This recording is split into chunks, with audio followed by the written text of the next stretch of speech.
السلام علیکم ورحمۃ اللہ وبرکاتہ نحمده ونصلی علی رسولہ الکریم اما بعد فاعوذ باللہ من الشیطان الرجیم بسم اللہ الرحمن الرحیم رب اشرح لی صدری ویسر لی امری واحلل عقدۃ من لسانی یفقہوا قولی۔ اللہ تعالیٰ نے ہمیں پیدا کیا، وہی ہمارا خالق، وہی مالک، وہی رازق، اور اسی کی طرف ہم سب کو لوٹ کر جانا ہے۔ دنیا میں ہم جو کچھ بھی کر رہے ہیں ان میں سب سے اہم ترین کام اپنے خالق کو راضی کرنا ہے۔ اس زندگی میں جو کچھ بھی ہمارے پاس ہے وہ سب اسی کا دیا ہوا ہے، چھوٹی نعمت ہو یا بڑی، سب اسی کی طرف سے ہے۔ وہی ہمیں پال رہا ہے اور وہی سارے جہانوں کا رب ہے۔ گناہوں کے باوجود اگر ہم زندہ ہیں اور زمین پر چل پھر رہے ہیں اور اس کی نعمتوں سے فائدہ اٹھا رہے ہیں تو یہ سراسر اس کی رحمت ہے، ورنہ انسان صرف ایک دن کیا ایک گھنٹے کے اندر ایسی ایسی غلطیاں کر جاتا ہے، باوجود کوشش کے، باوجود اپنے سے عہد کرنے کے، بندوں سے عہد کرنے کے کہ آئندہ ہم غلطی نہیں کریں گے، ہم پھر غلطی کرتے ہیں۔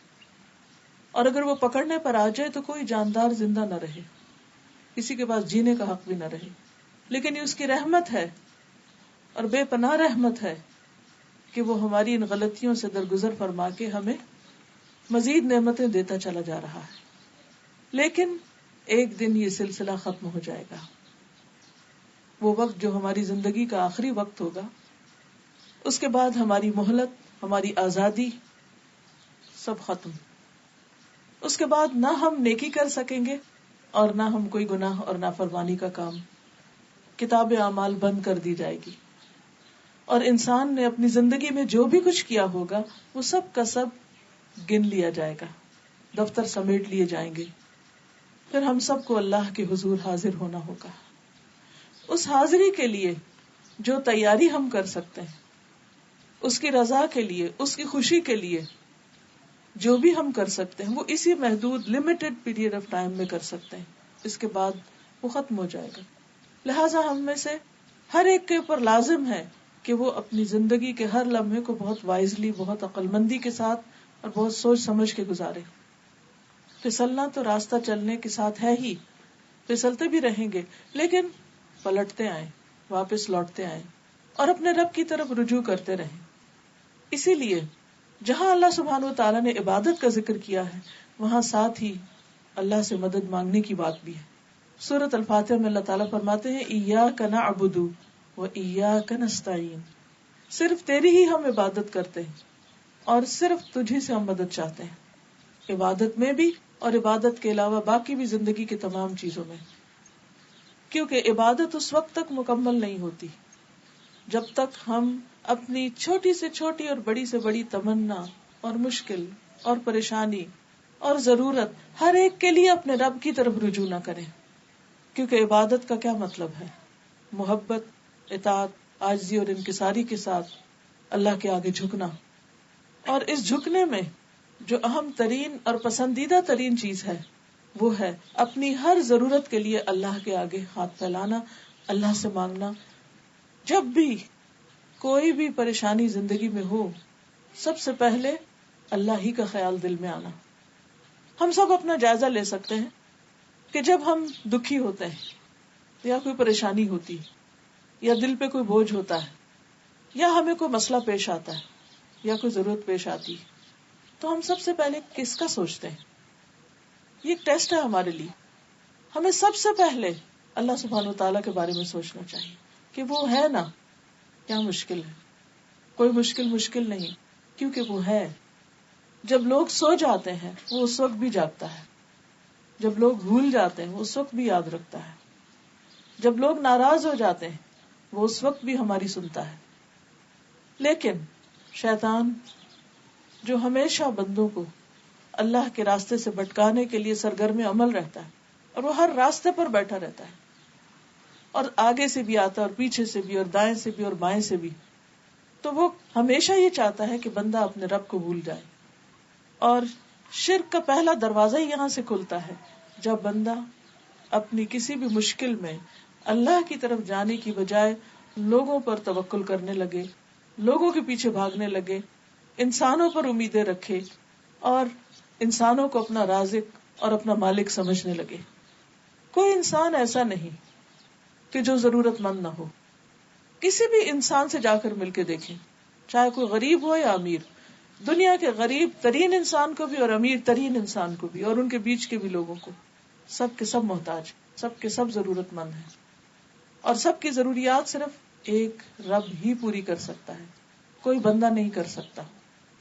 اس لیے لازم ہے کہ ہم اول و آخر اسی کو پکاریں، اسی کی طرف رجوع کریں، اور اسی کو پکارنے کا نام دعا ہے. تو آج دعا سے متعلق کچھ چیزوں کی یاد دہانی کراؤں گی. معلوم ہم سب کو ہوتا ہے لیکن ہم پھر بھول جاتے ہیں، اور خصوصاً جب کوئی پریشانی آتی ہے تو اس وقت تو شیطان ضرور بلوا دیتا ہے کہ اللہ تعالیٰ ہے اور وہ سنتا ہے اور وہ مشکل آسان کرے گا اور ضرور کرے گا، کیونکہ ان اللہ علی کل شیء قدیر، بے شک اللہ ہر چیز پر قادر ہے. اسے کسی سے مشورہ نہیں کرنا، اسے کسی سے مانگ کے نہیں دینا، کیونکہ سب چیز اس کے کنٹرول میں ہے، اس کے اختیار میں ہے. نوح علیہ السلام کے بارے میں قرآن مجید میں آتا ہے سورۃ الصافات 75، وَلَقَدْ نَادَانَا نُوحٌ وَلَنِعْمَ الْمُجِيبُونَ، اور البتہ تحقیق نوح علیہ السلام نے ہمیں پکارا تھا جب لوگوں نے انہیں انتہائی تنگ کر دیا اور ان کی بات مان کر نہیں دیتے تھے، تو اس مشکل میں انہوں نے ہمیں پکارا تھا. وَلَنِعْمَ الْمُجِيبُونَ، ہم کتنا اچھا جواب دینے والے ہیں. اللہ نے ان کی دعا سنی، بہترین طریقے سے سنی، دعا قبول کی اور ان کی مشکل آسان کر دی. مشکل کتنی بھی بڑی ہو، آزمائش کتنی بھی طویل ہو، دکھ اور درد کتنا بھی گہرا کیوں نہ ہو، کسی بھی قسم کا کیوں نہ ہو، کبھی بھی اللہ کی رحمت سے مایوس نہیں ہونا چاہیے، ہمیشہ پر امید رہنا چاہیے. ہمارے لیے مشکل ہوتی ہے، اللہ کے لیے مشکل نہیں. انسانوں کے خزانے ختم ہو جاتے ہیں، اللہ کے ختم نہیں ہوتے. اور پھر ہماری عقل جواب دے جاتی کہ کسی مسئلے کا حل کیا کریں، کیسے کریں، لیکن اس کے علم کی کوئی انتہا نہیں. اس لیے ہمیشہ، ہر حال میں، ہر موقع پر، چھوٹی ضرورت میں اور بڑی ضرورت میں اسی کو پکارتے رہنا چاہیے. وَاذْكُرْ رَبَّكَ فِي نَفْسِكَ، بندوں کو پکارنے کے لیے تو اونچی آواز میں بولنا پڑتا ہے، چیخنا چلانا پڑتا ہے، لیکن اس کو دل دل میں تضرعا وخیفۃ، عاجزی اور زاری کے ساتھ، گڑ گڑا کے، چپ کے ودون الجہر من القول، اور آہستہ آہستہ زیر لب باتیں کرتے کرتے، بالغدو والآصال، صبح اور شام، ولا تکن من الغافلین، اور غافلین میں سے نہ ہونا. آپ کہیں بھی بیٹھے ہیں، مثلا کسی مجلس میں بیٹھے ہیں اور آپ کو ایک دھیان میں آتا ہے کہ میرا فلاں کام رہتا ہے، فلاں مشکل ہے، اچانک آپ کو کوئی خیال ستانے لگتا ہے. رات کو آپ سو رہے ہیں، اچانک آنکھ کھل جاتی اور آپ کو کسی چیز کے بارے میں سخت پریشانی ہونے لگتی. اب کوئی ایسا نہیں جس کے ساتھ آپ شیئر کریں، سب سو رہے ہیں، ہر طرف خاموشی ہے، کوئی سننے والا نہیں، کوئی آپ کے دل کا حال نہیں جانتا. بعض اوقات آپ کسی کو اپنے دل کا حال بتانے لگتے ہیں، وہ آپ کو ایسی بات کرے گا کہ آپ سوچیں گے کہ اس کو بتایا بھی کیوں، یعنی خود ہی شرمندہ ہو جائیں گے. کوئی نہیں جانتا کہ ہمارے اندر یہ تکلیف کتنی ہے. کوئی پیمانہ ہے ہی نہیں اس کو جج کرنے کا، اس کو ناپنے کا. ہمارا بلڈ پریشر جاننے کے لیے تو آلات موجود ہیں، شوگر چیک کرنے کے لیے بھی ہیں، بخار ہو گیا اس کو بھی جان سکتے ہیں، لیکن اندر کسی کے دکھ اور درد اور زخم کتنے ہیں کوئی پیمانہ نہیں، کوئی نہیں جان سکتا سوائے اس ایک اللہ کے.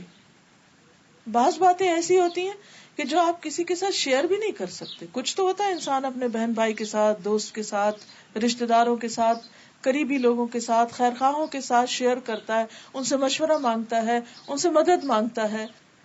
بعض اوقات لوگ مدد کرتے ہیں لیکن ایک حد تک جا کر اس کے بعد وہ بے بس ہوتے کیونکہ ان کے ہاتھ میں کچھ بھی نہیں. ان سب چیزوں کا مالک صرف ایک اللہ ہے، اس لیے اسی کی طرف رجوع کرنا چاہیے. کیونکہ جب اس کے سامنے آپ اپنی ضرورت رکھتے ہیں تو آپ کو شرمندہ نہیں کرتا.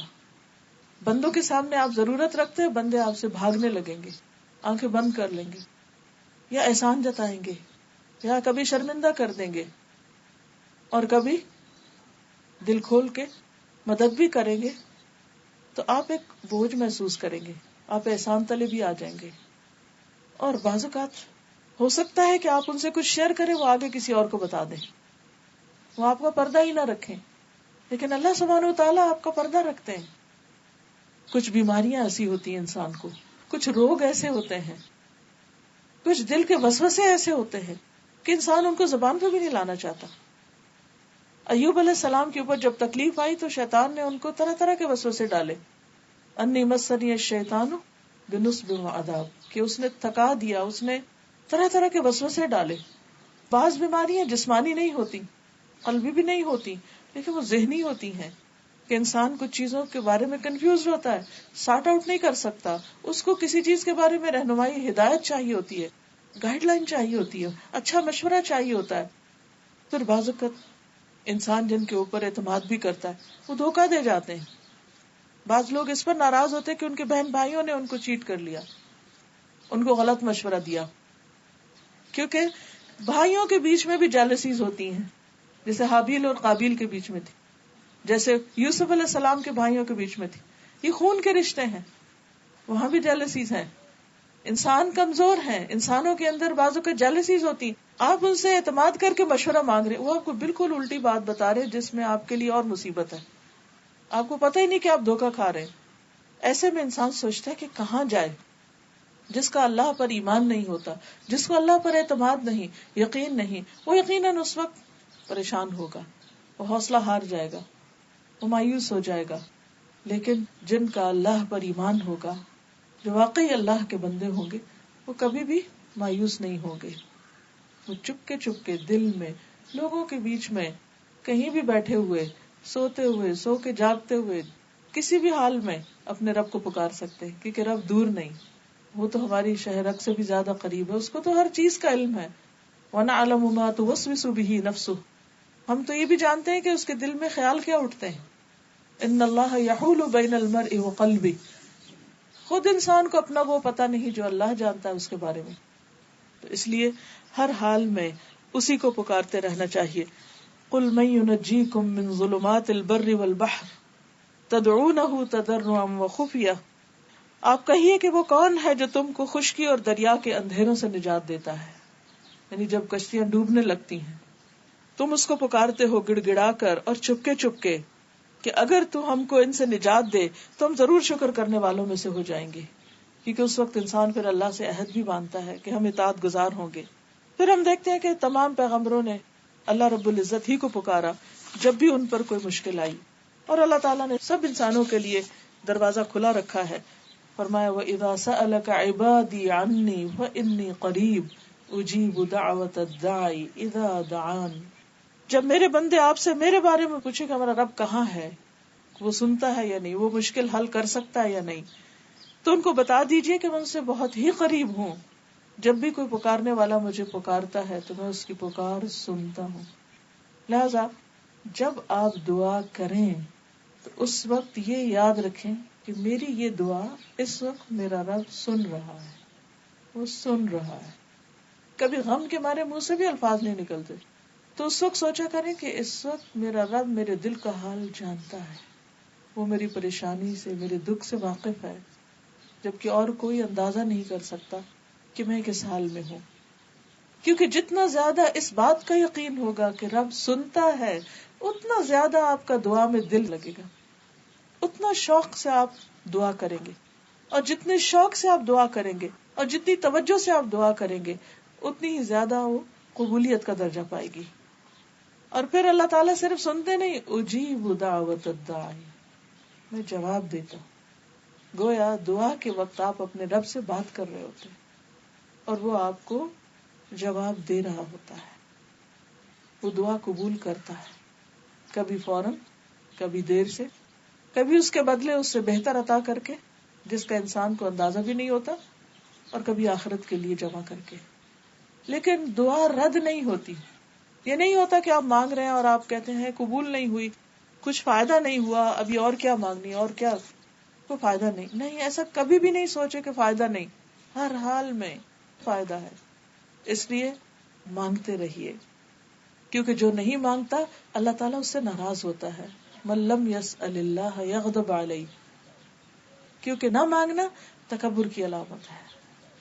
دعا دراصل عبادت کا بھی اعلیٰ ترین حصہ ہے، کیونکہ انسان اللہ کے آگے جھکتا ہے اور اس سے مزید قریب ہوتا ہے.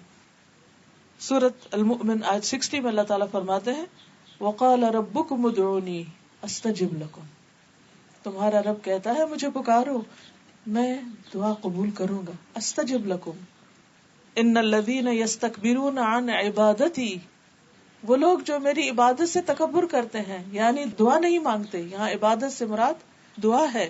سیدخلون جہنم داخرین، وہ ذلیل ہو کر جہنم میں داخل ہوں گے. کیونکہ شیطان یہاں سے اچکتا ہے، یعنی جو اللہ سے نہیں مانگتے، کیوں نہیں مانگتے؟ کہ ناراض ہے اللہ سے، ہماری نہیں سنی جاتی، فائدہ نہیں ہوا مانگنے کا. ایسی باتیں کرنے سے شیطان بہت خوش ہوتا ہے، اور شیطان پھر انسان کو اللہ سے دور کر کے کسی اور راستے کی طرف لے جاتا ہے. یہاں سے شرک کا دروازہ کھل جاتا ہے جس سے انسان کے سارے اعمال برباد ہو جاتے ہیں. کیونکہ جو ہی انسان نے اللہ کا دروازہ چھوڑ کے کسی اور کا دروازہ پکڑا، غیر اللہ سے اس نے مانگا، تو شرک ہو گیا. اور پھر لوگ کہتے ہیں کہ نہیں ہم قبر والوں سے نہیں مانگتے اور ہم بتوں سے نہیں مانگتے، وہ تو بس اس لیے کہ وہ ہمیں اللہ سے قریب کرتے ہیں، اللہ ہماری نہیں سنتا ان کی سنتے، لہٰذا ہم ان کے تھرو ان کے واسطے سے جاتے ہیں.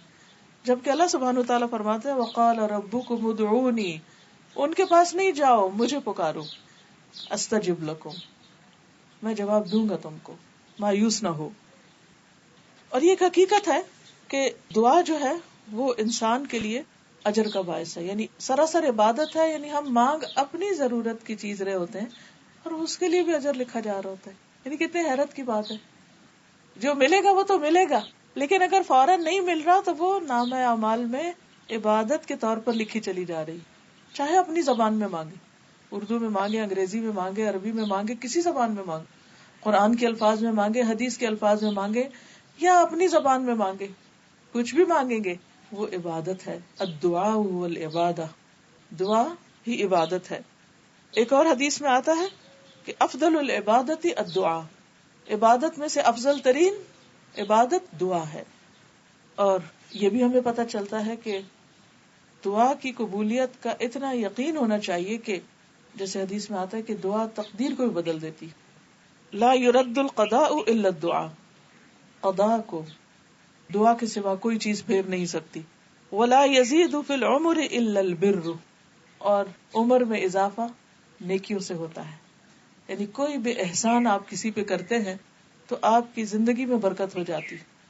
علماء نے اس کے دو معنی کیے. ایک تو یہ کہ لٹرلی آپ مثلاً 5 سال جینے والے تھے تو 10 سال اللہ تعالیٰ کے حکم سے اس نیکی کی وجہ سے آپ کو اور موقع مل گیا دنیا میں جینے کا. اور دوسرا یہ معنی بھی کیا جاتا ہے کہ آپ جیے تو وہی 5 سال اور، لیکن ان 5 سالوں میں آپ نے وہ کام کیے جو کوئی 10 سال میں کرے. یعنی شارٹ پیریڈ آف ٹائم میں بھی آپ ایسی ایسی نیکیاں کر جاتے. اچھا، ہمارے نزدیک نیکیاں یا عبادت اور ان کی جو کوانٹٹی ہم بعضوں کو صرف نمبر سے کرتے ہیں، جبکہ اللہ کے یہاں صرف کسی چیز کے نمبرز نہیں کاؤنٹ ہوتے. یہ بھی ہوتا ہے کہ کسی کے پاس صرف ایک ہی نمبر ہو لیکن وہ اتنا زبردست ہو کہ وہ 1000 سے بھی بہتر ہو. مثال کے طور پر حدیث میں آتا ہے الدال علی الخیر کفاعلہ، نیکی کی راہ دکھانے والا ایسا ہی جیسے اس کو کر لینے والا. آپ نے کسی کو صرف راہ لگا دیا، کسی کو ایک کتاب دے دی، کسی کو کوئی راستہ بتا دیا، کسی کو کسی درس میں بلا لیا، کسی کو کسی جگہ جوڑ دیا، کسی کو کوئی اچھی میل بھیج دی، کسی کو کسی اچھے لنک سے، صرف آپ نے راستہ بتایا، صرف ایک لفظ میں کسی کو ٹیکسٹ کر دیا، کسی کو فون پہ بتا دیا، کسی کو کسی ملاقات میں. ہم دن میں کتنے لوگوں سے ملتے ہیں، شادیوں پر، پارٹیوں میں، دعوتوں میں. ایک ایک اچھی بات بھی کسی کو بتا کے اس کو اگر ایک راستے پہ آپ لگا دیتے، اس کے بعد وہ جتنی دفعہ وہ کام کرتا ہے وہ سارا اجر آپ کو ملتا چلا جاتا ہے. پھر اسی طرح اور بھی بہت سے مواقع اللہ سبحانہ وتعالی نے رکھے.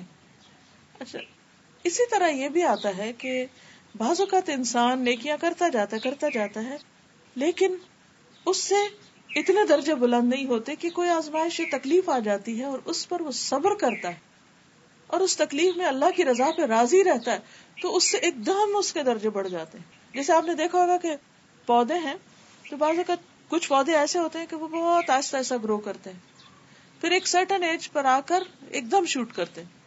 جیسے وہ ایک بانس کا درخت ہے جو بیمبو کا، وہ پہلے چند سالوں میں صرف چند فیٹ 4-5 فیٹ تک بڑھتا ہے، پھر اچانک ایک دم 80 فیٹ تک جاتا ہے، بہت اونچا ہو جاتا ہے.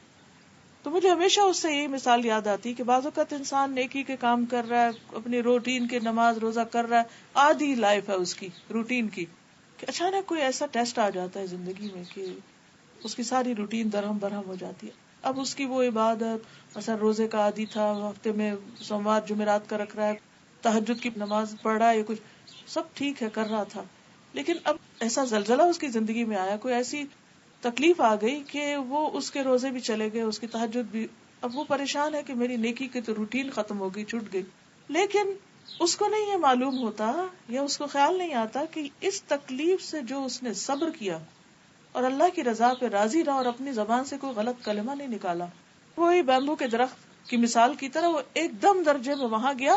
پلس وہ جو بیماری سے پہلے یا تکلیف سے پہلے وہ نیکیاں کر رہا تھا، ان کا اجر بھی لکھا گیا، کیونکہ وہ ان کو روٹین میں کرتا تھا. حدیث میں آتا ہے نا کہ ایک شخص عام دنوں میں جو عبادت کرتا ہے، اگر بیماری یا سفر کی وجہ سے اس کی عبادت میں خلل آتا ہے تو فرشتے اس کے وہ عبادت بھی ساتھ ساتھ لکھتے چلے جاتے ہیں. یعنی وہ اجر کا سلسلہ منقطع نہیں ہوتا، اگرچہ وقتی طور پر آپ کی وہ عبادت کا سلسلہ منقطع ہو جاتا ہے. اب اس میں کیا ہوتا ہے، تکلیف میں ایک تو صبر، اور دوسری کیا چیز درجے بلند کرتی؟ دعا. عام حالات میں ہم اتنی دعائیں نہیں کرتے. جب سب ٹھیک ہوتا ہے، ہم فزیکلی بھی فٹ ہوتے ہیں اور ہر چیز ہماری مرضی کے مطابق چل رہی ہوتی ہے، تو ہم نماز پڑھتے ہیں، نماز پڑھ کے تو سوچتے کیا دعا مانگے، سب ٹھیک تو ہے، چلو اٹھو کچھ اور کرو. لیکن جب ذرا بھی کوئی تکلیف آتی ہے، خود کو یا اپنے کسی پیارے کو، پھر ہم لمبی دعائیں مانگنے لگتے ہیں. اور یہ لمبی دعائیں کرنا اب اس کے درجوں میں ایک دم اضافے کا ذریعہ بن رہا ہے، اوپر سے اوپر، اوپر سے اوپر ایک دم. اس لیے لازم ہے کسی حال میں بھی ہو اللہ کی رضا پہ راضی رہے، اللہ کی رضا پہ راضی رہے کہ اللہ اگر تو نے مجھے امن اور سلامتی کے ساتھ نیکی کی توفیق دی ہے تو میں اس پر بھی راضی، اور اگر تو نے کسی آزمائش کے ذریعے مجھے صبر کی توفیق دی ہے تو میں اس پر بھی راضی. میں ہر حال میں تجھ سے راضی. کچھ دیا میں اس پر بھی شکر گزار، اور اگر دے کر واپس لے لیا میں اس پر بھی شکر گزار، اور اگر تو نے مجھے دیا ہی نہیں تو میں اس پر بھی شکر گزار. میں ہر حال میں شکر گزار. جب دل کی یہ کیفیت ہوتی ہے تو انسان واقعی اللہ کے مقرب بندوں میں شامل ہو جاتا ہے. اور آپ دیکھیے کہ ایوب علیہ السلام پر جب بہت اچھے حالات تھے، مال بھی تھا، اولاد بھی تھی، گھر بھی، تو وہ دین کی تبلیغ کرتے تھے، تو ان کے جو مخالف تھے وہ کہنے لگے کہ آپ بھلا کیوں نہ اللہ کی عبادت کریں، اللہ نے آپ کو سب کچھ دے رکھا ہے. تو اللہ تعالیٰ نے ان کو آزما لیا، مال بھی چلا گیا، اولاد بھی چلی گئی، مویشی بھی مر گئے، ہر چیز ختم، حتیٰ کہ کچھ عرصے کے لیے بیوی بھی ایک طرف ہو گئی، تو بالکل تنہا رہ گئے، اور ساتھ تکلیف بھی، بیماری بھی. تو اس وقت اللہ کو پکارتے ہیں اور کہتے ہیں کہ یا رب جب تو نے مجھے سب کچھ دیا تھا تو جانتا ہے کہ میں اس وقت بھی اپنا نرم گرم بستر چھوڑ کر تیری عبادت کے لیے اٹھتا تھا، لیکن اب جب کہ تو نے سب کچھ لے لیا تو میرے لیے تیرے سوا کوئی باقی نہیں رہا. اب اس وقت جو میں تیری عبادت کرتا ہوں اس میں جو لطف ہے وہ پہلے سے بھی کہیں زیادہ ہے، کیونکہ تکلیف میں بہرحال انسان اللہ کی طرف زیادہ مائل ہوتا ہے اور بہت دل سے، اور سارے غفلت کے پردے پھاڑے جاتے ہیں. اس وقت حقیقی انسان سامنے آتا ہے. تو اللہ تعالیٰ ان پر اتنا راضی ہوا، ان کی بیماری بھی دور کر دی اور ان کو پہلے سے ہر چیز دگنی عطا کی، دنیا میں عطا کی. بات کیا تھی کہ صبر اور اللہ کی عبادت میں اور خشوع اور دعا.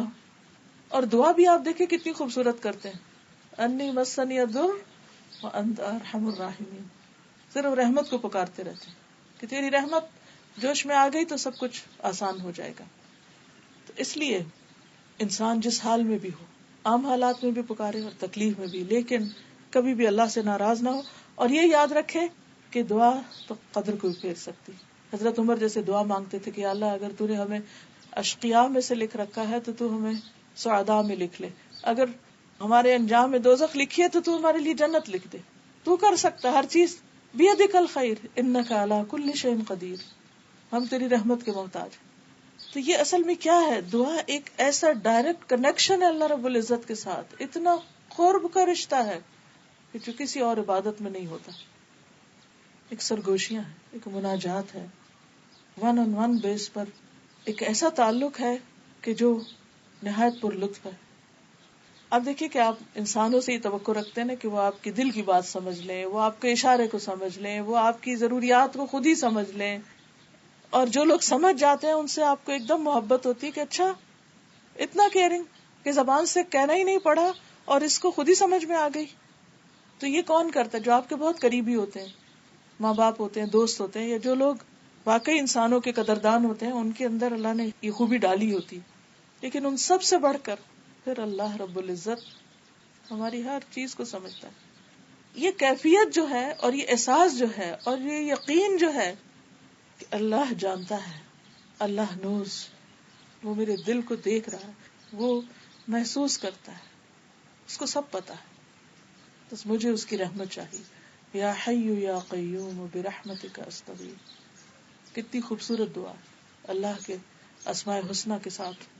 اور اس میں بھی کیا کیا گیا؟ رحمت کو پکارا گیا.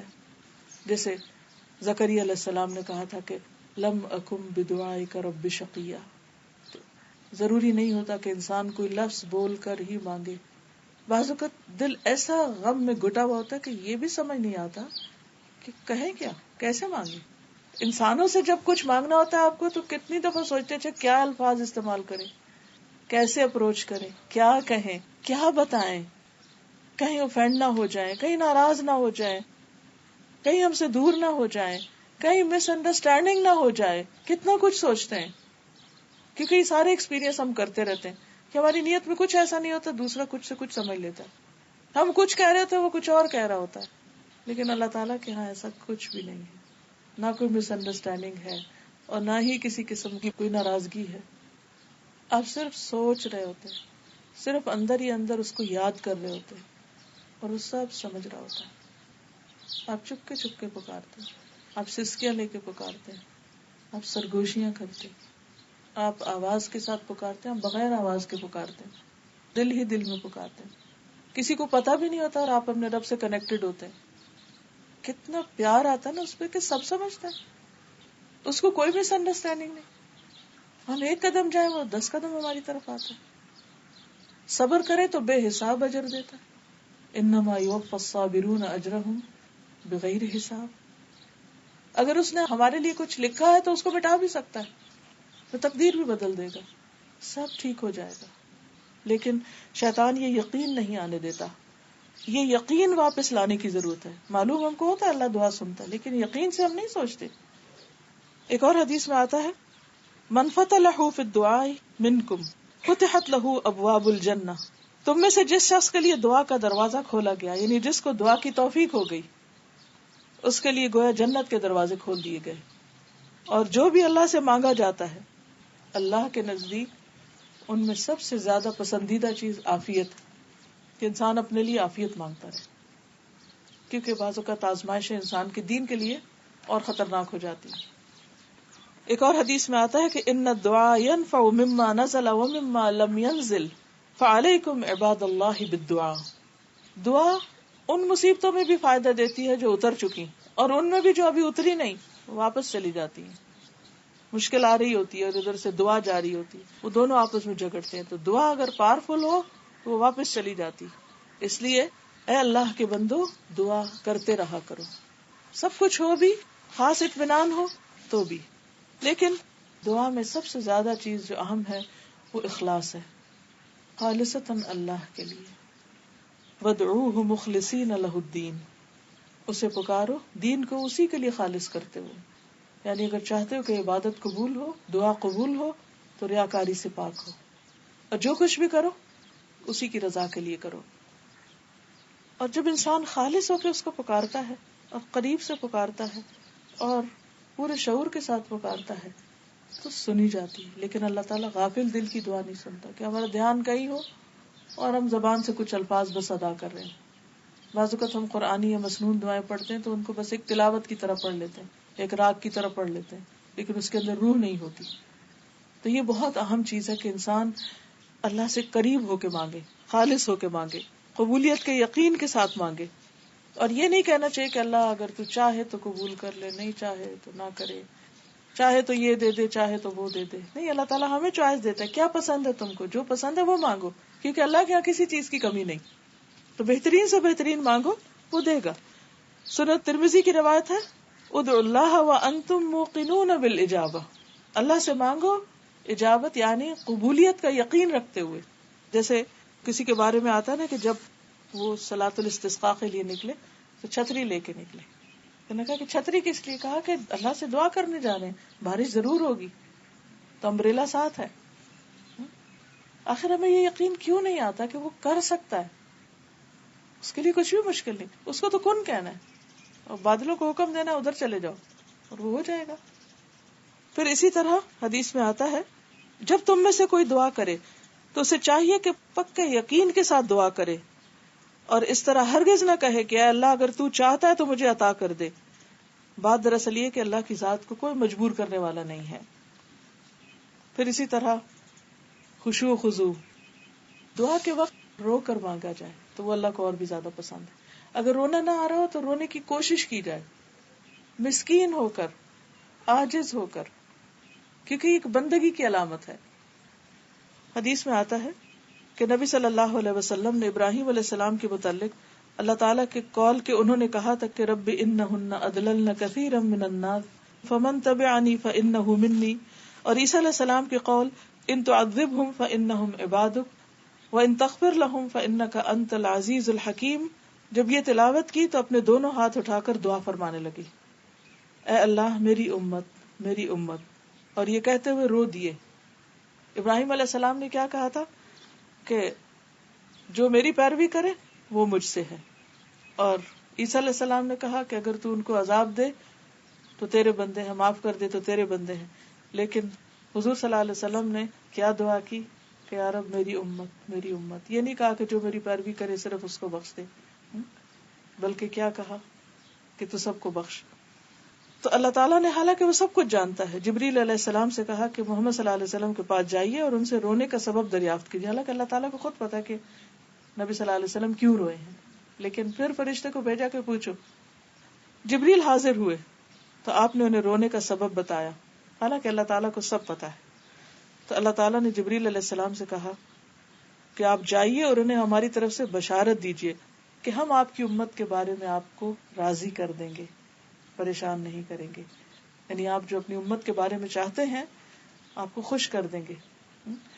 لیکن کیا وجہ تھی کہ آپ ایک تڑپ کر مانگ رہے تھے اور دوسرا رو کر مانگ رہے تھے. یعنی دل کی تڑپ اور آنکھوں کے آنسو یہ دعا کی قبولیت میں اضافے کا ذریعہ بنتے ہیں. پھر دعا میں تکرار اور اصرار کہ اللہ تعالیٰ تو کر دے، اور بار بار.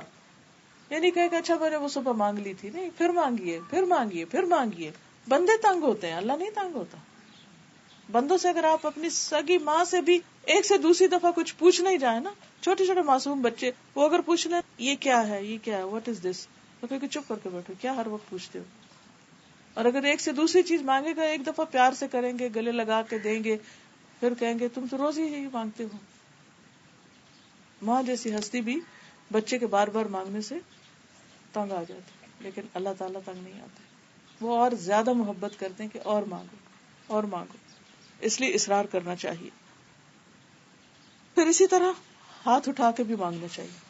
بندوں کے آگے ہاتھ پھیلانا ناپسندیدہ ہے، لیکن اللہ کے آگے ہاتھ پھیلانا پسندیدہ ہے. حدیث میں آتا ہے کہ تمہارا رب بڑا حیا کرنے والا اور سخی ہے، جب بندہ اس کے حضور ہاتھ اٹھاتا ہے تو خالی لوٹاتے ہوئے اسے شرم آتی.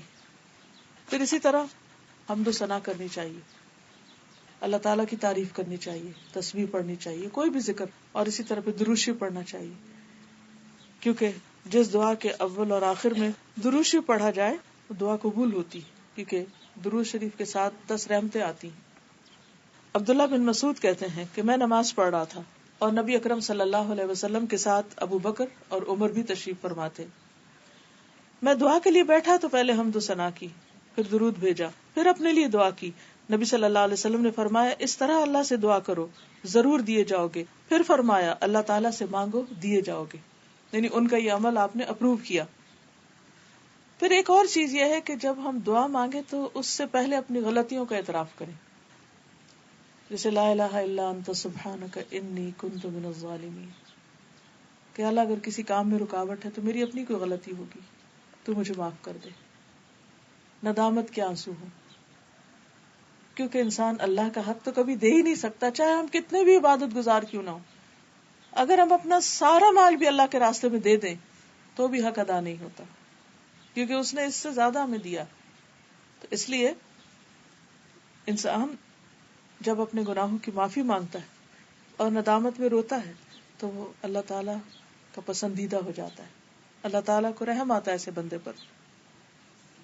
حدیث میں آتا ہے کہ بے شک اللہ تعالیٰ بندے کی اس بات کو پسند کرتا ہے جب وہ کہتا ہے کہ لا الہ الا انت انی قد ظلمت نفسی فاغفر لی ذنوبی انہ لا یغفر الذنوب الا انت.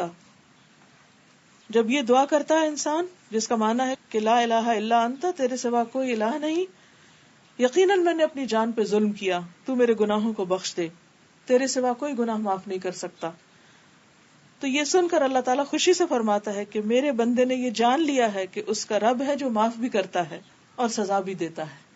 تو اللہ تعالیٰ اس بات پر خوش ہو جاتے ہیں کہ میرا بندہ میرے پاس آیا ہے اپنے غلطیوں کو دھونے کے لیے.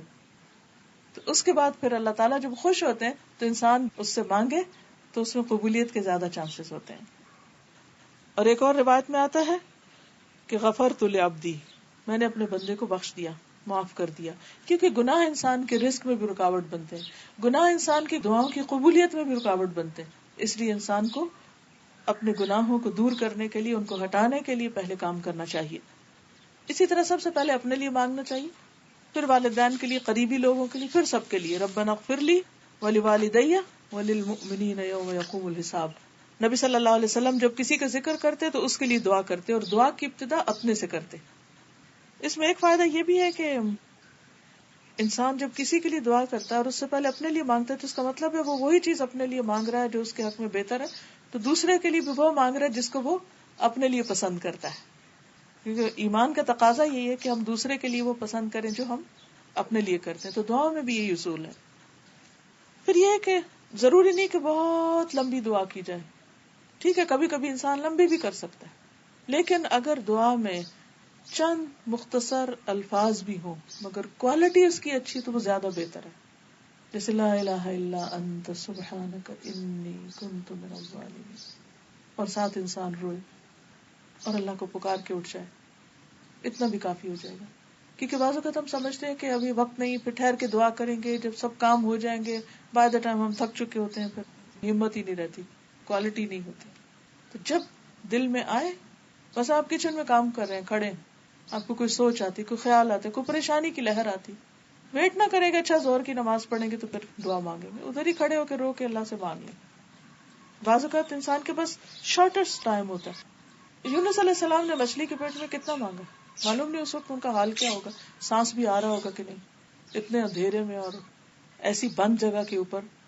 لیکن اس وقت انہوں نے چھوٹے سے الفاظ میں اللہ تعالیٰ کو پکارا اور اللہ نے ان کی اتنی بڑی پریشانی دور کری کہ جو اتنے اندھیروں میں چلے گئے تھے باہر نکل آئے. انبلیویبل. اگر قرآن میں یہ نہ لکھا ہوتا میں یقین ہی نہ آئے. لیکن وہ 1,00,000 دفعہ انہوں نے نہیں پڑھا. تو ضروری نہیں کہ ہم بہت لمبی دیر تک کریں تو ہی سنی جائے گی. ٹھیک ہے، جتنی چاہیں آپ لمبی کریں، اس میں بھی کوئی پابندی نہیں، مگر چھوٹی سے چھوٹی دعا بھی جامع دعا ہو. پھر اسی طرح اللہ سبحانہ و تعالیٰ کے ناموں کے ساتھ دعا کی جائے. وَلِلَّهِ الْأَسْمَاءُ الْحُسْنَى فَادْعُوهُ بِهَا. تو بعض دعاؤں میں تو آلریڈی اللہ کے نام موجود ہیں، لیکن اگر آپ کسی بھی خاص نام کے ساتھ اللہ کو پکارنا چاہیں جو آپ کا محبوب نام ہو، جس نام کے ساتھ آپ اللہ کی محبت محسوس کریں. ہم عام طور پر یا اللہ، یا رب یہ تو کہتے ہیں، یا ربنا تو کہتے ہیں، یا اللہم کہتے ہیں، لیکن یا حی یا قیوم یا کوئی بھی اور نام، وَلِلَّهِ الْأَسْمَاءُ الْحُسْنَى، اس میں صرف چند ناموں کی بات نہیں، فَادْعُوهُ بِهَا، کہ جس کے ساتھ چاہیں اللہ کو پکاریں. پھر اسی طرح یہ ہے کہ قبلہ رخ ہوئے بغیر بھی دعا کر سکتے ہیں، لیکن اگر قبلہ رخ ہو جائے تو اور بھی اچھا ہے. پھر اسی طرح وضو کے بغیر بھی دعا کر سکتے ہیں، لیکن وضو کے ساتھ ہو تو اور بھی اچھا ہے، یہ مستحب کی بات ہے. پھر ایک اور چیز یہ ہے کہ انسان کا کھانا پینا حلال کا ہو. حرام کھانے کے ساتھ دعاؤں کی قبولیت میں رکاوٹ آتی. سفر میں دعائیں قبول ہوتی ہیں، لیکن جس کا کھانا پینا اوڑھنا حرام کا ہو اس کی دعا قبول نہیں ہوتی. پھر جلد بازی نہ ہو، مایوسی نہ ہو، تسنع نہ ہو دعا میں، ایسی لفاظی نہ ہو کہ کوئی پوئم کی شکل میں آپ پڑھ رہے ہیں یا گا گا کے یا ایک راگ کی طرح، وہ چیز نہ ہو. سب سے بہتر یہ کہ اخلاص ہو اور خشوع ہو. پھر کوشش کریں کہ کسی کے لیے بد دعا نہ ہو، چاہے وہ کوئی کتنا ہی تنگ کرے، کیونکہ ہو سکتا ہے کہ کوئی شخص بد دعا کرے کسی کے لیے اور اس کو پہنچنے کی بجائے وہ اسی پہ پلٹ آئے جس نے بد دعا کی، کیونکہ ہر انسان کی حقیقت تو اللہ ہی کو پتا ہے. ایک شخص بظاہر ہماری نظر میں بہت خراب ہو سکتا ہے، ہمیں نہیں معلوم اس کا اللہ سے کیا تعلق ہے، وہ چھپ کر کون سی نیکیاں کر رہا ہے جو ہمیں معلوم ہی نہیں ہے. ہم تو لوگوں کی صرف ظاہریت کو جانتے ہیں، تو اس لیے ججمنٹل نہیں ہونا چاہیے، سرفیس ویلیو پہ لوگوں کے ساتھ معاملہ کرنا چاہیے. تو اس صورت میں انسان جب تک کوئی کفر کی حالت پر مرے نہیں تو بد دعا نہیں کرنی چاہیے یا لعن طعن نہیں کرنی چاہیے، کیونکہ لعنت بھی پھر پلٹ آتی ہے لعنت کرنے والے پر. پھر قبولیت کے کچھ خاص اوقات جو ہیں، جیسے رات کا آخری حصہ ہے، سحری کا وقت، وَبِالْأَسْحَارِ هُمْ يَسْتَغْفِرُونَ. ایک حدیث میں آتا ہے کہ اس وقت اللہ سبحانہ وتعالیٰ رات کے آخری تہائی حصے میں آسمان دنیا پر اترتے ہیں اور فرماتے ہیں کہ کون ہے جو مجھ سے مانگے تو میں اس کی دعا قبول کروں. خود اللہ تعالیٰ پکارتے ہیں بندوں کو، کون ہے جو مجھ سے مانگتا ہے تو میں اس کو دوں، کون ہے جو مجھ سے گناہوں کی معافی چاہتا ہے تو میں اس کو بخش دوں. یعنی خاص طور پر اس وقت بخشش کا وقت ہوتا ہے. نبی صلی اللہ علیہ وسلم نے فرمایا رات کے آخری حصے میں رب اپنے بندے کے بہت قریب ہوتا ہے، لہٰذا اگر اس وقت اللہ کو یاد کرنے والوں کی صف میں شامل ہو سکو تو ہو جاؤ. یعنی زمین پر اور جہاں جہاں جو لوگ پکار رہے ہوتے ہیں تم بھی ان میں شامل ہو جاؤ. پھر رمضان میں روزے کی حالت میں دعا قبول ہوتی ہے. حدیث میں آتا ہے کہ اللہ تعالیٰ ہر دن رات میں لوگوں کو جہنم سے آزاد کرتے ہیں رمضان میں، اور ہر دن رات میں ہر مسلمان کے لیے ایک دعا ایسی ہے جسے قبولیت سے نوازا جاتا ہے. یعنی یہ رمضان کے مہینے کا خاص تحفہ ہے. پھر لیلۃ القدر کی دعا، عرفہ کے دن جو حاجی ہوتے ہیں ان کی دعا، آذان اور اقامت کے بیچ کی دعا. بہت سے لوگ اس وقت سے غافل ہوتے ہیں، اس وقت کی دعا رد نہیں کی جاتی. یعنی آذان کا جواب دے کر دعائیں کرنا حتیٰ کہ اقامت ہو جائے. پھر سجدے میں انسان سب سے زیادہ قریب ہوتا ہے. پھر فرض نماز کے بعد کی دعا، جمعہ کے دن خاص گھڑی کی دعا، کفار سے جنگ کرتے وقت کی دعا. پھر مصیبت کے وقت کی دعا، انا للہ و انا الیہ راجعون، اللہم اجرنی فی مصیبتی واخلف لی خیرا منہا. یعنی دکھی انسان کے دل سے جو دعا اٹھتی ہے وہ بھی قبولیت کا درجہ پاتی. زمزم پیتے وقت کی دعا، بارش کے اترتے وقت دعا، قرآن مجید پڑھنے کے بعد کی دعا، مرغ کی آواز سننے پر. ایک دن کسی سے ملاقات ہوئی تو وہ کافی برہم تھی کہ وہ ان کے ہمسائے جو ہیں وہ انہوں نے مرغی رکھے ہوئے اور وہ بہت شور مچاتے ہیں دن بھر. اب ایک ہم اس پہ پریشان رہ سکتے اور دوسرا ہم خوش ہو سکتے ہیں کہ اس وقت دعا قبول ہوتی ہے. تو جب مرغا بولے ست فوراً دعا شروع کر دیں، وہ ہمیں سمجھے کہ ریمائنڈر دے رہا ہے. تو پریشانی کی بجائے انسان خوش ہونے لگے. سچویشن وہی ہے لیکن ایٹیٹیوڈ بدل جائے گا ہمارا کہ وہ ریمائنڈر ہے.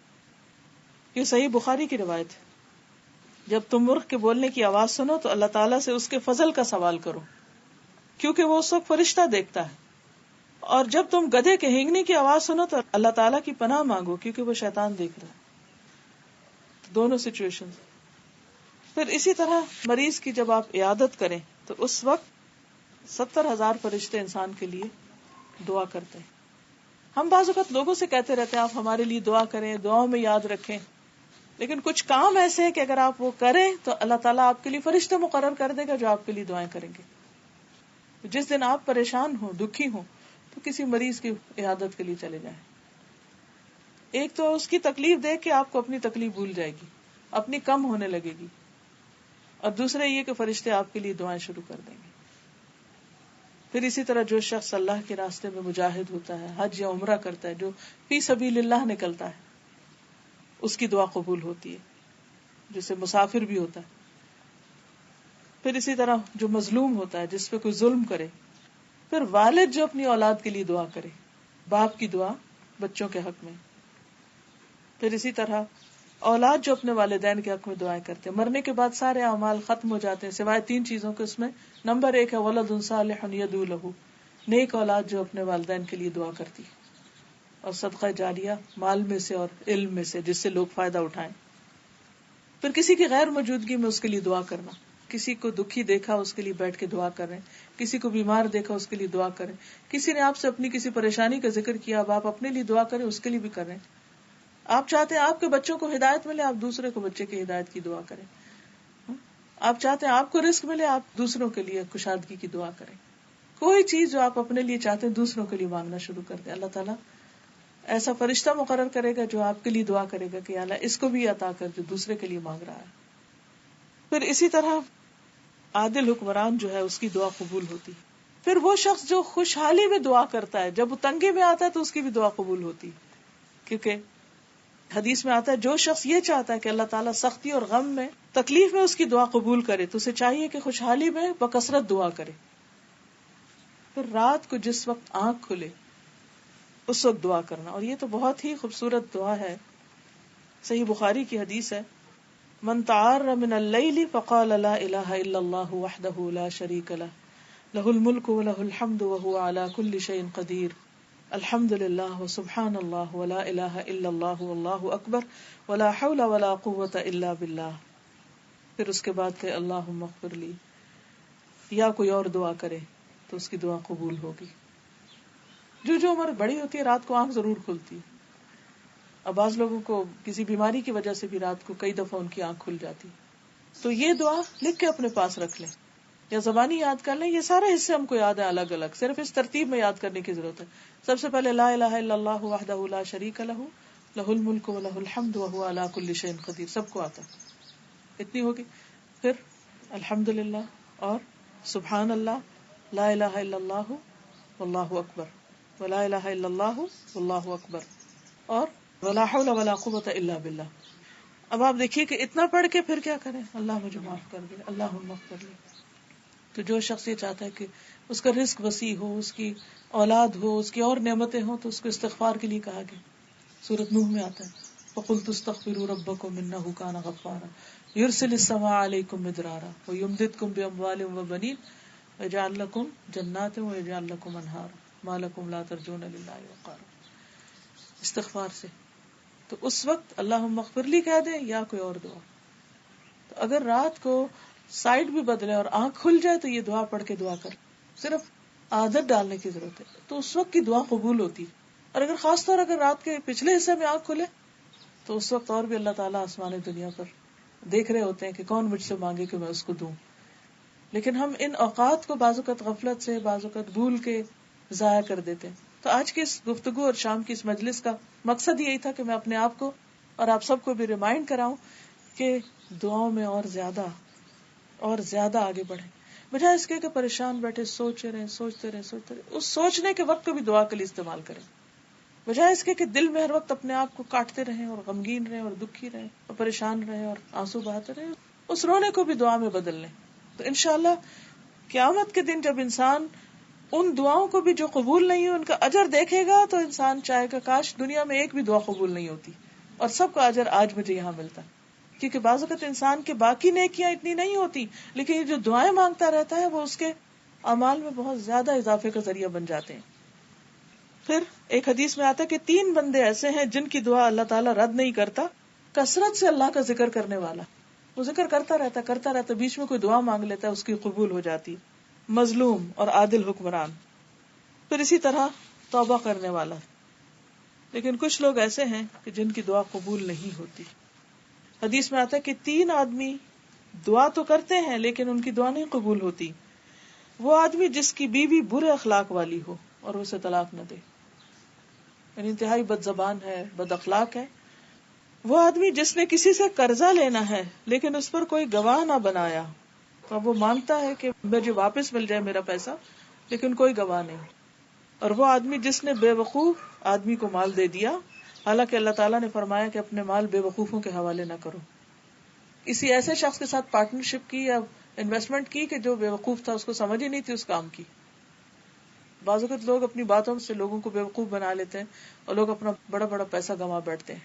اور وہ انسان دعا کرتے ہیں اللہ وہ میرا پیسہ واپس آئے، میرا جو قرض دیا تھا واپس آئے، میری پریشانی دور ہو، لیکن ان کی نہیں سنی جاتی جو اس طرح کا کام کرے. پھر اسی طرح اللہ تعالیٰ فرماتے ہیں کہ نیکی کا حکم دو اور برائی سے روکو، اس سے پہلے کہ تم مجھے پکارو اور میں تمہاری دعا قبول نہ کروں. کیونکہ امر بالمعروف اور نہی عن المنکر اگر نہیں کرو گے تو بھی دعاؤں کی قبولیت میں رکاوٹ ہوگی. اور تم مجھ سے سوال کرو اور میں تمہیں کچھ عطا نہ کروں. اور تم مجھ سے مدد مانگو اور میں تمہاری مدد نہ کروں. تو اجتماعی حیثیت میں اکٹھے جو امت کی حالت ہے، بعض اوقات ہم سوچتے ہیں نا اتنی حرم میں بھی دعائیں ہوتی ہیں، ہر جگہ ہوتی، کیوں نہیں قبول ہوتی؟ کیونکہ بحیثیت امت ہم اپنے اس فرض کو بھول گئے. ہم اپنے انڈیویجول عبادت کرتے رہتے ہیں، لیکن اگر کوئی غلط کر رہا ہے تو اس کو روکتے نہیں. کوئی کسی کی غیبت کر رہا ہے، کوئی ظلم کر رہا ہے، کوئی کسی کو ستا رہا ہے، اور ہم مشورہ اس کو دے سکتے ہیں، ہم اس کو سمجھا سکتے ہیں، لیکن ہم کہتے ہیں ہم کیا کریں، وہ نہیں سنے گا. نہیں سنے گا یا نہیں، آپ اس کو بتا دو ایک دفعہ. کوئی برا کر رہا ہے تو روک دو، اور اچھی بات پتا ہے تو شیئر کرو کسی بھی طرح. تو جب آپ اچھی بات دوسروں سے شیئر کرتے ہیں، نیکیوں کے دروازے لوگوں کے لیے کھولتے ہیں، تو اللہ تعالیٰ آپ کی دعائیں قبول کرتا ہے. پھر ایک اور حدیث میں آتا ہے، المعجم الاوسط طبرانی کی حدیث ہے، آدھی رات کو آسمان کے دروازے کھولے جاتے ہیں اور پکارنے والا آواز دیتا ہے کہ ہے کوئی دعا کرنے والا کہ اس کی دعا قبول کی جائے، ہے کوئی مانگنے والا کہ اسے دیا جائے، ہے کوئی مصیبت زدہ کہ اس کی مصیبت دور کر دی جائے. پھر جو مسلمان اس وقت دعا کرتا ہے اس کی دعا قبول ہوتی، مگر زانیہ عورت جو اپنی شرمگاہ کے ذریعے کمائی کرتی ہے اور ٹیکس وصول کرنے والے کی دعا قبول نہیں ہوتی. یعنی زنا یا حرام کام کرنے والوں کی اس وقت قبول نہیں ہوتی، کیونکہ ان کو اپنے اس عمل کو بدلنے کی ضرورت ہے. کیونکہ گناہ انسان کی دعاؤں کی قبولیت میں رکاوٹ بن جاتے ہیں، اور خاص طور پر کبیرہ گناہ جیسے شرک ہے، والدین کی نافرمانی ہے. اب کوئی شخص اپنے ماں باپ کو ستاتا ہے یا اسی طرح زنا یا شراب اور ان حرام کاموں میں پڑا ہوا ہے، تو پھر اس کے لیے مشکلیں بڑھتی چلی جاتی. تو ان گناہوں پر توبہ کر کے اللہ کی طرف رجوع کرنے کی ضرورت ہے. اللہ تعالی ہم سب کو اپنی رحمت فرمائے اور ہمارے گناہوں کو معاف کر دے اور ہمارے دلوں کی پکار کو سنتا رہے. وآخر دعوانا ان الحمد للہ رب العالمین. قرض دیتے ہوئے گواہ نہ بنائے. تو اب اسے قرضہ واپس چاہیے تو اسے نہیں مل رہا اور وہ دعائیں مانگ رہا ہے، لیکن اب اس کی نہیں سنی جائے گی کہ his own fault. جیسے قرآن مجید میں اللہ تعالیٰ فرماتے ہیں نا، ان اللہ یأمرکم ان تؤدوا الامانات الی اہلہا، کہ اللہ تم کو حکم دیتا ہے کہ امانتیں اہل کے سپرد کرو. یہ اللہ کا حکم ہے. اور آخر میں آتا ہے نا کہ نعما یعظکم بہ، کتنی اچھی تم کو نصیحت کرتا ہے. لیکن جب انسان ایسے شخص کے ہاتھ میں اپنی چابی دے دیتا ہے، مثلا کار دے دیا اپنے بچے کو کہ جس پہ چلانی نہیں پوری طرح آتی اور ایکسیڈنٹ کر کے آگے، تو اب آپ رو رہے ہیں تو غلطی کس کی ہے کہ آپ نے نااہل کو چیز دی. اسی طرح کوئی کام آپ نے کسی کو دیا اور وہ بگاڑ کے لیا، بس آپ نے میڈ کو کوئی ایسی چیز دی کرنے کے لیے، اس کو آتا ہی نہیں، سکھایا ہی نہیں، نااہل ہے، انکوالیفائڈ ہے، اور وہ خرابی کر کے لے، تب آپ اپنے آپ کو روئیں، اس کو نہیں، کیونکہ غلطی اپنی ہے. ٹھیک ہے. تو اسی طرح یہاں بھی اللہ نے آپ کو حکم دیا تھا، قرآن مجید میں آتا ہے اذا تداینتم بدین، جب تم قرض کا لین دین کرو فاکتبوہ، لکھو اس کو. اگر آپ نے نہ لکھا نہ کسی کو گواہ بنایا اور دوسرا مکر گیا، وہ آگے سے ہاتھ ہی نہیں آ رہا، تو پھر اپنی غلطی ہے. اگر آپ کسی کو قرض دیں اور آپ کی کلوز ریلیشن ہو اور آپ ان سے کہیں کہ ہمیں لکھوانا ہے، تو وہ برا مانیں گے اس بات کا، تو اس کو کس طریقے سے ہمیں بھئی پیسے آپ دے رہے ہیں، کیوں برا مانے؟ ایسا کریں لکھ کے لے جائیں، وہ کہے شاید کچھ نہیں، کاغذ پر لکھیں اور ساتھ پیسے رکھ لیں اور ساتھ کاغذ رکھ لیں. تو ہنستے ہنستے کہیں کہ یہ آپ گن لیں، تو اس پہ میرا خیال ہے سائن بھی کر لیتے، اچھا ہوتا ہے، اللہ کا حکم بھی ہے. بس ایسا کہیں، یہی امر بالمعروف ہے. ٹھیک ہے نا، کہ اللہ کا حکم ہے، کوئی حرج نہیں، مجھے آپ پہ ٹرسٹ ہے، لیکن اللہ کا حکم ہے. اگر کسی کو قرض دیا ہے لکھ کے پڑے. اس کی وہ دعا نہیں قبول ہوتی کہ پیسے ریکور ہو جی جائے، ہاں، اس کی کوئی دعا نہیں. نہیں یہ نہیں کہ کوئی بھی نہیں ہوتی، یعنی اس معاملے میں اس چیز کی دعا نہیں. بس انسان پھر اللہ سے اقرار کرے، اللہ مجھ سے غلطی ہوگی، اب نہیں پتا تھا، غلطی کر بیٹھے، اب آپ جیسے آپ نے کسی بیوقوف کو مال دیا اور اس نے آپ کا پیسہ جیسے ڈبو دیا. اور آپ اس کو جیسے یہ سمجھتے ہیں کہ اللہ کی رضا، اور آپ اس کو مطلب چاہتے بھی نہیں کہ وہ واپس آئے پیسہ، تو جیسے اب وہ تو ٹھیک ہے، اللہ ہم کو معاف کر دے. اس وقت یہ ہماری غلطی تھی نا کہ ہم نے پرکھا نہیں، جانچا نہیں، تو وہ ٹھیک ہے، اللہ تعالیٰ ہمارے نقصان کی وجہ سے، صبر کی وجہ سے ہم کو اجر دے گا. لیکن یہ یاد رکھیے کہ جتنی بھی اس طرح کی آیات یا احادیث ہیں، اب جیسے بیوی بد زبان ہے تو مال نہ اہل کے سپرد کیا، تو قرضہ نہیں لکھا، تو جہاں ہم نے ہی اللہ کا حکم توڑ دیا، تو پھر اپنے لیے خود مشکلات کو راہ دی. یعنی یہ احکام اللہ تعالیٰ نے پریکاشن کے طور پر بھی ہم کو بتائے. یہ جو بیوی کے ہو سکتا ہے بہت سے لوگوں کو یہ آ رہا ہو کہ یہ کیا بات ہوئی کہ آخر عورت کو پریشانی ہوتی ہے، پھر اس کا سارا غصہ زبان سے ہی نکلتا ہے، تو کیا پھر عورت کو طلاق دے دی جائے؟ بات یہ ہے کہ عورت کا جو کردار ہے یا رول ہے گھر میں، وہ صرف ایک بیوی یا ایک ماں کا نہیں، وہ نسلوں کے لیے ڈیمیجنگ ہو سکتا ہے، کیونکہ وہ جو کچھ کرتی ہے بچے اس سے سب اثر قبول کرتے ہیں. ایک ماں کے اگر 5 بچے ہیں اور ماں باپ سے لڑتی رہتی ہے ہر وقت، اس کی عزت نہیں کرتی، تو وہ بیٹیاں کیا سیکھ رہی ہیں یا باقی بچے کیا دیکھ کے سیکھ رہے ہیں، ان تک کیا اخلاق جا رہا ہے. اس کا ضروری مطلب یہ نہیں ہے کہ آدمی طلاق سے ہی بات شروع کرے. قرآن مجید میں اور بھی سٹیپس بتائے گئے ہیں جو نشوز کے حل کے لیے ہیں. اس میں ایک طرف تو مرد کو اس کا فرض پہچاننے کے لیے کہا گیا، دوسری طرف عورت کو بھی انڈائریکٹ وارننگ ہے کہ دیکھو بدتمیزی اور بد اخلاقی تمہارا حق نہیں ہے، تم بہت سے حقوق سے مزید محروم ہو جاؤ گی اگر تم نے ایسا کیا. ایک شخص آیا حضرت عمر کے پاس اپنے بچے کی شکایت لے کر، بیٹے کو بھی ساتھ لائے کہ امیر المومنین یہ میرا بیٹا بہت بدتمیز ہے، یہ میری بات نہیں سنتا. حضرت عمر نے اس کو ڈانٹا بچے کو کہ کیوں نہیں تم باپ کی بات سنتے. تو اس نے کہا کہ کیا بچے کا بھی باپ پر کوئی حق ہے؟ تو انہوں نے کہا کہ ہاں بالکل ہے. کیا ہے؟ کہا کہ وہ اس کے لیے نیک ماں کا انتخاب کرے، اس کا نام اچھا رکھے اور اس کو قرآن کی تعلیم دے. تو بچہ بولا کہ میرے باپ نے مجوسی لونڈی سے شادی کی ہے، نام میرا جعل رکھا ہے جس کا مطلب ہوتا ہے سیاہ، بدفام، بدصورت، اور قرآن کی تعلیم تو اس نے دی نہیں کبھی مجھے. اب جب اس نے اپنے فرض نہیں پورے کیے تو مجھ سے کس بات کی توقع؟ تو باپ اپنی اولاد کو سب سے بہترین چیز جو دے سکتا ہے وہ کیا ہے کہ شادی کے وقت صرف اپنی خواہشات اور جذبات کو نہ دیکھے بلکہ نیک عورت سے شادی کرے، کیونکہ گھر کا ماحول بھی اچھا ہوگا، پھر اولاد بھی نیک ہوگی اور پھر وہ بھی اطاعت گزار اور فرمانبردار ہوگی کیونکہ ماں ان کو ادب اور اخلاق سکھائے گی. اور نام اچھا رکھنا اس لیے ضروری ہے کہ انسان ہر وقت نام سے پکارتا ہے. بعض لوگ بچوں کو ان کے نام اچھے رکھنے کے باوجود بھی غلط قسم کے نک نیم سے پکارتے رہتے ہیں، شیطان کہہ کے پکارتے ہیں، کبھی کچھ کہتے ہیں. یہ بڑے شیطان بچے ہیں. ایک اور دوسری ماں کو دیکھا ہے کہ وہ بچوں کی شرارتوں کو شیطانیاں کہہ رہی ہوتی ہیں. بھئی بچے ہیں معصوم، انہیں الفاظ کا چناؤ بھی ہمارا اچھا ہونا چاہیے. پھر اسی طرح یہ ہے کہ قرآن کی تعلیم لازم ہے کہ ہم اپنے بچوں کو دیں.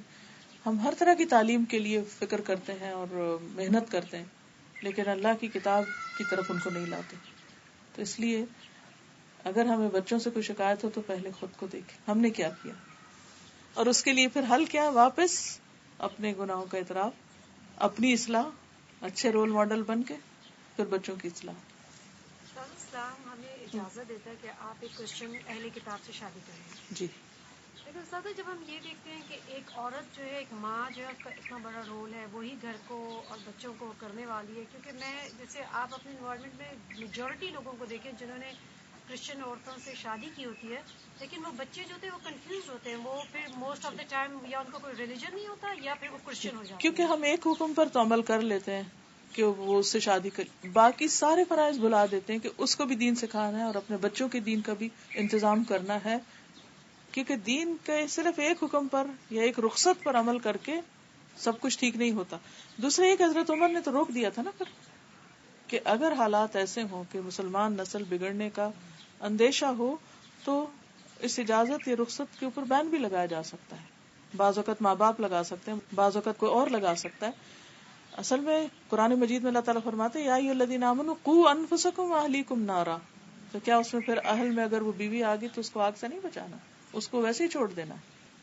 وہ صرف ایک رخصت ہے کیونکہ اس میں اس کے اسلام لانے کے چانسز بہت ہیں. اور آپ دیکھیں کہ میجورٹی کنورژن کس کے تھرو ہوئی ہے؟ عورتوں کی ہوئی ہے نا، اور وہ شادی کی وجہ سے ہوئی ہے. تو اگر یہ دروازہ بند کر دیا جاتا تو بہت سے لوگ جو ان کے لیے اسلام کا دروازہ بند ہو جاتا. وہاں ایک اور مصلحت ہے، لیکن دین کو ایز اے ہول نہیں، صرف ایک پارٹ کو نہیں، ایک جز کو نہیں. دادا یہ امر بن معروف ونہی عن منکر کو کرنے والے لوگ، جیسے میں یہ سمجھتی ہوں کہ جب آج کل نا بڑا مشکل ہو گیا کسی کو روکنا، کسی کو بتانا، ہمیں اپنی پریسٹیج یا اپنی انا سامنے آ جاتی ہے. تو کس طرح سے روکا جائے لوگوں کو یا بتایا جائے زیادہ سے زیادہ؟ آپ کس طرح اس پہ روشنی ڈال دیتے ہیں؟ دیکھیے بتانے کے لیے پہلے تو خیر خواہی بہت ضروری ہے، اور ہمیں ہر مسلمان کی خیر خواہی کا حکم دیا گیا ہے، الدین والنصیحہ.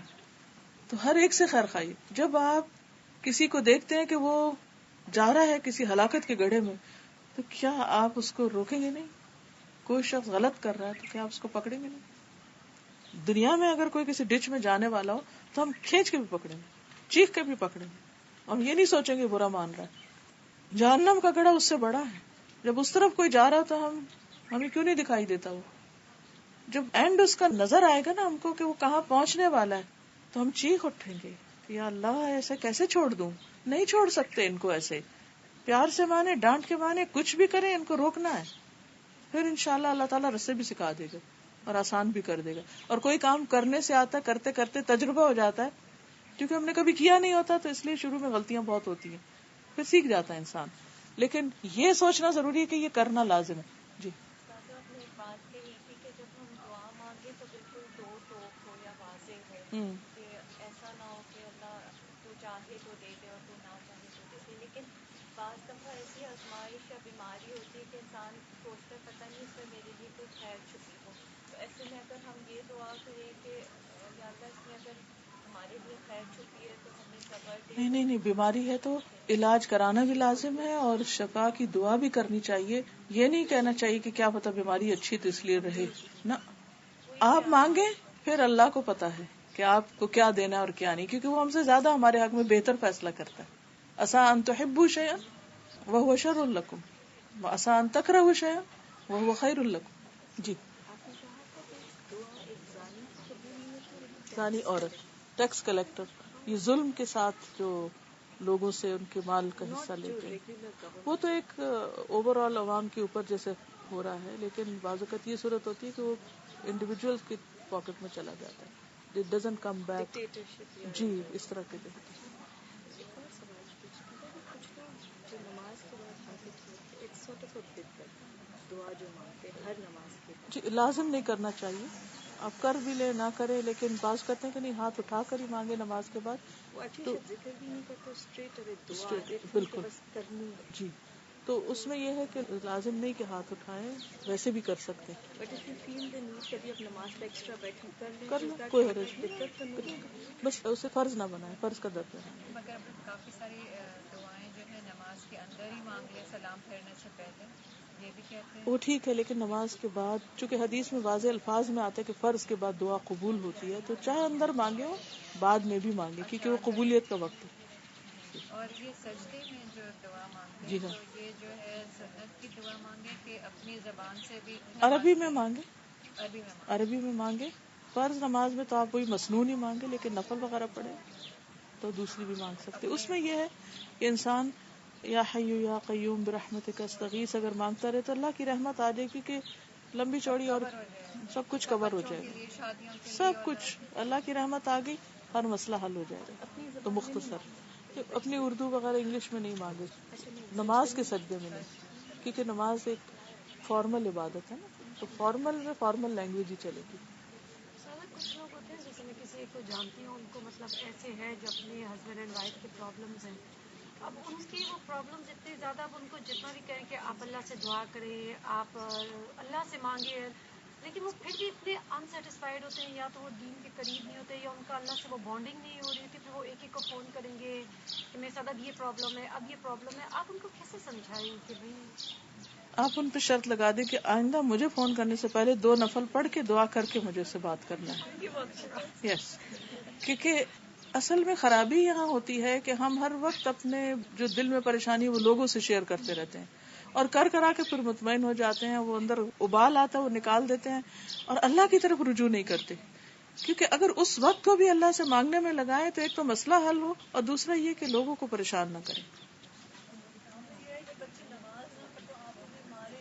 جی ہاں, بچے بےچارے نماز تو الحمدللہ پڑھ لیتے ہیں, لیکن فجر پہ نہیں اٹھا جاتا.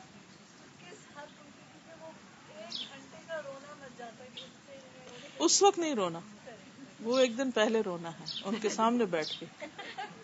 دیکھیے 2-3 چیزیں ہیں کہ ایک تو ریزن جانے, کوئی بھی مسئلہ پیش آئے, ریزن جانے کہ مسئلہ کیوں پیش آ رہا ہے. ٹھیک ہے نا, مثلا اگر یہاں اس وقت پانی ہو تو آپ کیا کریں گے؟ یہاں پانی اگر آ جائے کیا سوچیں گے؟ کہاں سے آئے, کدھر سے آ رہا ہے, وہ اچھا وہاں سے آ رہا ہے, پھر آپ بھاگیں گے اس کو بند کرنے کے لیے, پھر آپ وہاں سے ہٹ جائیں. صرف وہاں سے ہٹنا کافی نہیں, اس کو بند کرنا بھی ضروری ہے. تو جب تک پیچھے سے وہ ریزن نہیں بند ہوگی تو صبح نہیں اٹھیں گے. کیوں؟ لیٹ سوتے ہیں, کیوں؟ احساس نہیں ہے, سزا نہیں پتا, اور صرف یہ حدیث اگر صحیح شعور کے ساتھ بٹھا کے بتا دی جائے کہ جو فجر کی نماز قضا کرتا ہے وہ اللہ کی حفاظت سے نکل جاتا ہے، اللہ اس کا ضامن نہیں ہے، پھر وہ کس مصیبت میں پڑتا ہے۔ دوسری بات یہ کہ مجھے جو چیز بہت فائدہ دی تھی، میں نے اپنے بیٹے سے کہا تھا کہ تم نیت کر لو تو مجھے اٹھنا ہے، تو دیکھو اللہ آسان کرے گا، اور الحمدللہ اس کو اس سے فائدہ ہوا۔ پھر یہ ہے کہ آہستہ آہستہ اس پہ لائے کہ خود اٹھنا ہے، ٹیک ریسپانسبلٹی، جی ان پہ ڈالے کہ ناؤ یو آر ریسپانسبل۔ جب مثلا 15 سال کے ہو جائے، 16 کے ہو جائے، 17 کے ہو جائے، انہوں نے کہا کہ بس تمہارا معاملہ اللہ کا معاملہ، کان رکھے الارم بج رہا ہے یا نہیں۔ ہم اٹھ جاتے ہیں الارم سے۔ ہاں یہ ہوتا ہے واقعی، آج میرے ساتھ یہی ہوا، اس کے الارم سے میری آنکھ کھلی، تو یہ ہوتا ہے۔ لیکن یہ ہے کہ پھر جب الارم بند ہو تو بھی ذرا سا کان ضرور رکھے کہ واش روم کی لائٹ آن ہوئی ہے کہ نہیں ہوئی، پانی گر رہا ہے کہ نہیں، اگر ہو تو بس بے فکر ہو جائے، یا ایک آواز دے دیں کہ جواب آ گیا تو ٹھیک ہے، لیکن سلولی اینڈ گریجولی۔ مگر سب سے پہلے آپ کا کنونس ہونا بہت ضروری ہے کہ یہ تو کرا کے چھوڑنا ہے۔ اللہ سے دعا بھی کرے کہ اللہ ان کے لیے آسانی کر دے، کوشش دعا، اور ان کو اس وقت کچھ نہیں کہنا، الگ بیٹھ کے سمجھانا ہے، اور ایک وقت میں ساری باتیں نہیں سمجھانی، ایک وقت میں ایک بات، جب وہ ہو جائے پھر دوسری، جب وہ ہو جائے پھر تیسری۔ ہم جلدی چاہتے ہیں لیکن وہ جلدی کر نہیں سکتے، جوان اولاد کے لیے الگ طریقہ۔ اور پھر یہ کہ پھر اگلے سٹیپ پہ مسجد، فجر میں مسجد، ساری نمازیں مسجد میں ہو جائیں گی، فجر بہت مشکل ہے، یہ آخری چیز آئے گی، ریئلائزیشن۔ ان کے اندر ریئلائزیشن ہوگی تو آپ کی ذمہ داری ختم ہوگی، وہ پیدا کرنے کی کوشش کریں، روٹ کاز جانے انشاءاللہ۔ اور سب سے بڑی بات یہ کہ دعا سب سے زیادہ فائدہ مند ہے، اور ماں کی دعا اور باپ کی دعا۔ اپنے ہسبینڈ سے کہیے، میں اپنے ہسبینڈ سے کہتی ہوں جب کوئی مشکل ہوتی ہے، میں کہتی ہوں، حدیث میں آتا ہے باپ کی دعا بچے کے حق میں، اس کا نہیں کہ ماں کے نہیں قبول ہوگی، لیکن یہ کہ مائیں تو ہر وقت ہی کرتی رہتی ہیں نا، باپ جب کرتے ہیں تو واقعی سیریس ہو کے کرتے ہیں نا، تو وہ پھر ان کو کہیں کہ آپ دعا کریں، اس چیز کے بارے میں دعا کریں، اور اگر وہ ریسپانسبلٹی لے لینا ایک دفعہ تو پھر ہماری بہت سی مشکل آسان ہو جائے گی۔ دعا ہی تو ٹھیک کرے گی ان کو، ہم نہیں ہدایت دیتے، اللہ دیتا ہے، ٹھیک ہے۔ اوکے، سبحانک اللہم و بحمدک، نشہد ان لا الہ الا انت، نستغفرک و نتوب الیک۔ السلام علیکم و رحمۃ اللہ وبرکاتہ۔